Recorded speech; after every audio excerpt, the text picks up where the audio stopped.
lire, construire et interpréter des tableaux. Je dois savoir lire un tableau ou trouver une information, construire un tableau et interpréter les données d'un tableau.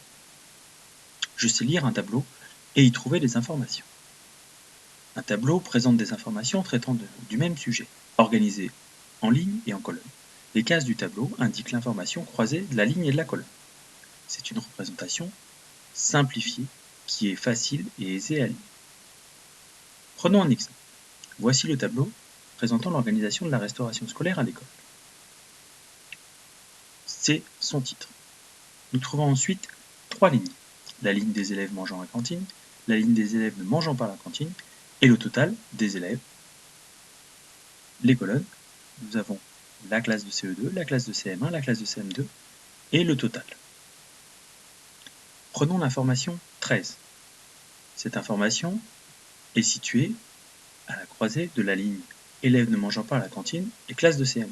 13 correspond donc au nombre d'élèves de CM1 qui ne mangent pas à la cantine.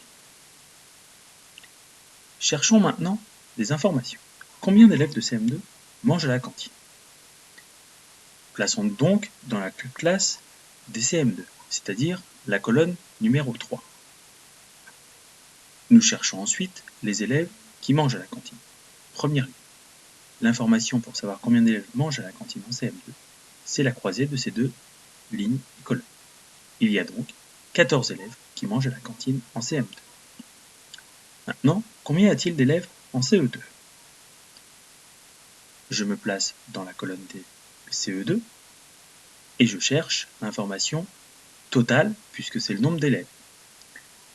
Le croisement nous donne le nombre 23. Il y a donc 23 élèves en CE2. Je sais maintenant interpréter un tableau. Est-ce que plus de la moitié des élèves de l'école mangent à la cantine? Je vais avoir besoin de savoir ce que représente la moitié des élèves de l'école. Pour cela, je vais avoir besoin de connaître le total des élèves de l'école. Ensuite, il faut que je sache combien mangent à la cantine. Je vais avoir besoin de l'information totale des élèves mangeant à la cantine. Pour connaître le nombre total d'élèves de l'école, je vais additionner le total du CE2, le total du CM1, le total du CM2 et faire donc 23 plus 25 plus 26 qui donne 74. Il y a donc 74 élèves dans l'école. Ensuite, je cherche le nombre d'élèves qui mangent à la cantine. De la même manière, je vais additionner le nombre d'élèves mangeant à la cantine en CE2, CM1 et CM2, soit 8 plus 12 plus 14, est égal à 34.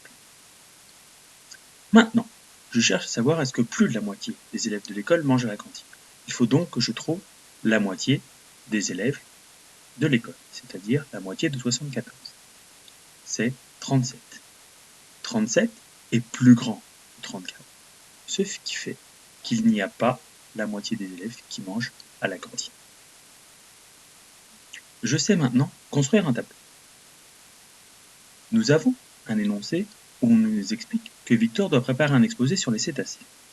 Il a effectué des recherches et nous allons utiliser ces recherches et ces informations et les organiser en tableau. Faisons le tableau. Nous avons, première information, 4 descriptions de cétacés. Nous allons donc pouvoir faire une colonne avec chaque cétacé et avoir une première colonne des animaux. Puis, nous allons constituer un tableau en recherchant les informations que l'on trouve pour chaque cétacé. Première chose, nous apprenons que le rorqual mesure 25 mètres de long. On apprend sa longueur. On remarque que pour chacun des cétacés, on va retrouver la même information concernant sa taille. On continue. On remarque aussi qu'on a les informations concernant leur masse. C'est valable pour 3 des 4 cétacés. Nous ferons donc une colonne masse. Ensuite, nous voyons que nous avons à chaque fois une explication concernant la gestation pour avoir un petit. Nous allons donc donner cette information et faire une nouvelle colonne. Dernière chose, nous apprenons pour chacun des cétacés combien il peut avoir de petits. Nous ferons donc une colonne nombre de petits. Et puis nous allons rechercher les informations et les placer dans le tableau.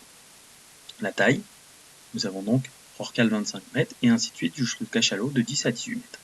Nous allons placer la masse des différents cétacés, le temps de gestation et le nombre de petits. Et il se trouve que le tableau nous permet très facilement de retrouver une information pour n'importe quel des cétacés, soit sa masse, soit sa taille, soit la gestation, soit le nombre de petits, alors que le texte paraît plus complexe. D'où l'intérêt de faire un tableau.